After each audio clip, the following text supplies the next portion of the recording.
हाय दोस्तों, नमस्ते, प्रणाम। हमारे चैनल में आप सभी का स्वागत है। भजन सुनाने जा रहे हूँ महादेव का। गीत कैसी लगी कमेंट बॉक्स में जरूर बताना। चलिए सुनाती हूँ।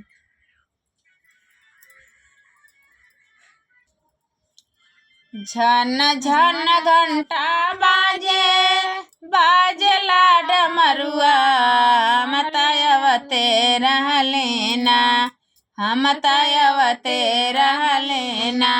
डमरुआ काए के बजवला, मतयवते रहलेना। डमरुआ काहे के बजवला, मतयवते रहलेना। झन झन घंटा बाजे बाजेला डमरुआ, हम तयवते रहलेना, हम तयवते रहलेना। डमरुआ काहे के बजवला, मतयवते रहलेना। डमरुआ काहे के बजवला, मतयवते रहलेना।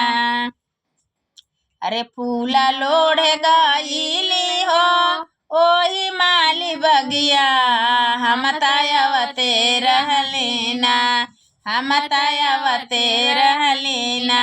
डमरुआ काहे के बजवला, मतयवते रहलेना। डमरुआ काहे के बजवला, मतयवते रहलेना, हम तयवते रहलेना। डमरुआ काहे के बजवला, मतयवते रहलेना।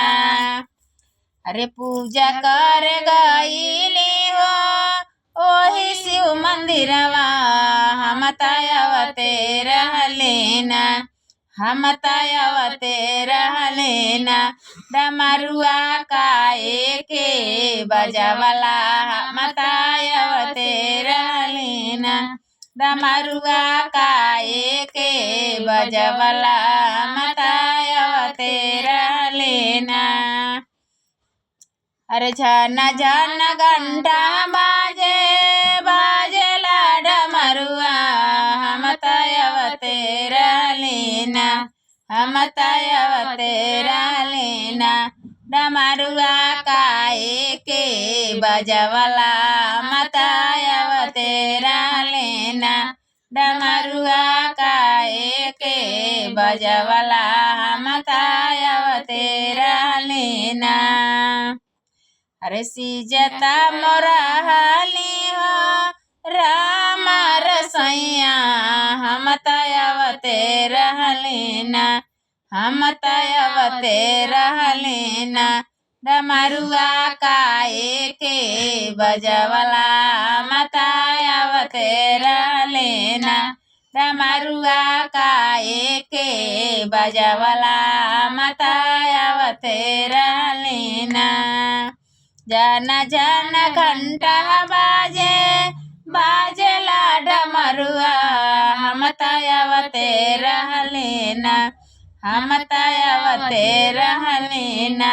डमरुआ काहे के बजवला, मतयवते रहलेना।